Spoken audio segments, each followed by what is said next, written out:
Bismillahirrahmanirrahim. Assalamualaikum warahmatullahi wabarakatuh. Innal hamdalillah nahmaduhu wa nasta'inuhu wa nastaghfiruh wa na'udzu billahi min syururi anfusina wa min sayyiati a'malina may yahdihillahu fala mudilla lahu wa may yudlilhu fala hadiyalah. Asyhadu an la ilaha illallah wahdahu la syarikalah wa asyhadu anna Muhammadan abduhu wa rasuluh. Amma ba'du. Alhamdulillah, segala puji kita panjatkan kehadirat Allah Subhanahu wa taala, di mana dengan izin Allah maka hari ini kita bisa berkumpul bersama untuk kembali melaksanakan perkuliahan kita kali ini. Kemudian salawat dan salam tak lupa kita kirimkan kepada baginda Rasulullah Shallallahu Alaihi Wasallam, yang mana dengan usaha beliau sehingga hari ini kita bisa merasakan nikmatnya iman dan nikmatnya Islam. Baik, yang kami hormati Ibu Farida Mayar selaku dosen pengampu mata kuliah Manajemen Pendidikan Anak Usia Dini. Teman-teman sekalian, teman-teman seperjuangan yang insya Allah kita akan bersama-sama memperjuangkan S2 kita kali ini. Baik, teman-teman sekalian, hari ini kami dari kelompok 5 bertugas untuk mempresentasikan PPT yang telah kami buat yang berjudul Koordinasi Manajemen dan Kepemimpinan.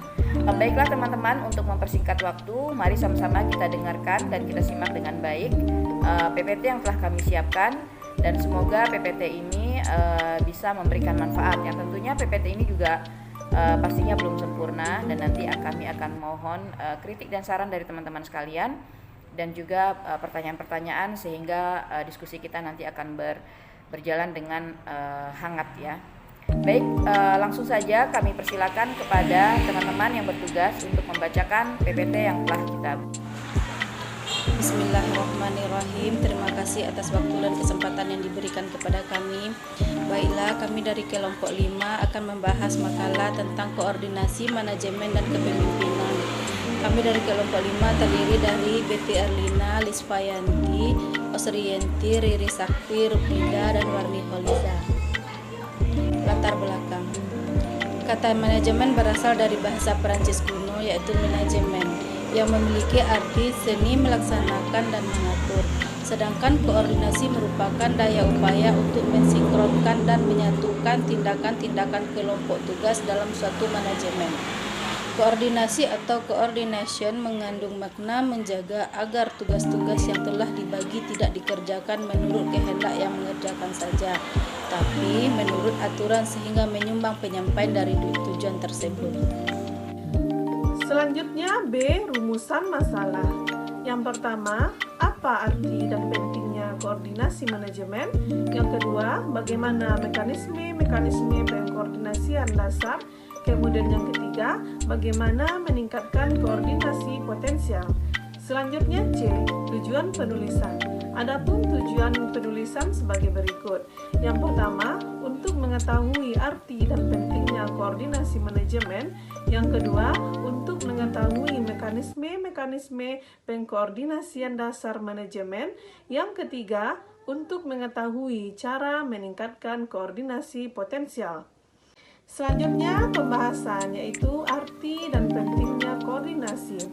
Koordinasi menurut Chung dan McGinson tahun 1981 dapat didefinisikan sebagai proses motivasi, memimpin, dan mengkomunikasikan bawahan untuk mencapai tujuan organisasi.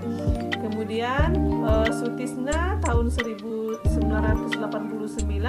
mendefinisikan koordinasi ialah proses mempersatukan sumbangan-sumbangan dari orang-orang, bahan, dan sumber-sumber lain ke arah tercapainya maksud-maksud yang telah ditetapkan. Pendekatan-pendekatan untuk mencapai koordinasi efektif. Pendekatan 1. Teknik-teknik manajemen dasar. Aturan dan prosedur, hierarki manajerial, dan penerapan tujuan dan rencana. 2. Pendekatan yang kedua, peningkatan koordinasi potensial, investasi dalam sistem informasi vertikal, kemudian penciptaan hubungan-hubungan ke samping. Pendekatan ketiga, mengurangi kebutuhan akan koordinasi, yaitu penciptaan sumber daya tambahan, kemudian penciptaan tugas-tugas yang dapat berdiri sendiri. Mekanisme pengkoordinasian dasar. 1. Hierarki manajerial, yaitu rantai perintah, aliran informasi dan kerja, wewenang formal, hubungan tanggung jawab dan akuntabilitas. 2. Aturan dan prosedur, yaitu keputusan keputusan-keputusan manajerial yang dibuat untuk menangani kejadian-kejadian rutin. Kemudian yang ketiga, rencana dan penetapan tujuan, yaitu pengembangan rencana dan tujuan dapat digunakan untuk pengkoordinasian melalui pengarahan seluruh satuan organisasi terhadap sasaran-sasaran yang sama. Baiklah, saya akan melanjutkan materi tentang peningkatan koordinasi potensial. Yang pertama yaitu sistem informasi vertikal, yaitu peralatan melalui mana data disalurkan melewati tingkatan-tingkatan organisasi. Yang kedua, hubungan-hubungan lateral atau horizontal, yaitu melalui pemotongan rantai perintah. Yang E yaitu pengurangan kebutuhan akan koordinasi.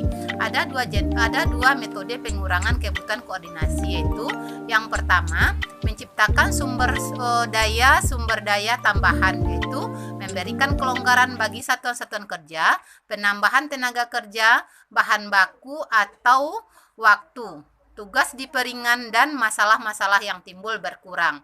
Yang kedua yaitu menciptakan tugas-tugas yang dapat berdiri sendiri, yaitu teknik ini mengurangi kebutuhan koordinasi dengan mengubah karakter satuan-satuan organisasi. Kesimpulan, koordinasi adalah inti dari manajemen dan implisit yang melekat pada semua fungsi manajemen. Jika tidak ada koordinasi pada suatu manajemen, maka manajemen itu bisa dianggap telah gagal. Tanpa adanya koordinasi, maka manajemen tersebut akan berantakan karena tidak menyambungnya informasi yang diterima satu individu dengan individu yang lain yang ada dalam suatu manajemen tersebut. Terima kasih. Itulah PPT dari kami kelompok 5. Kami kembalikan kepada moderator.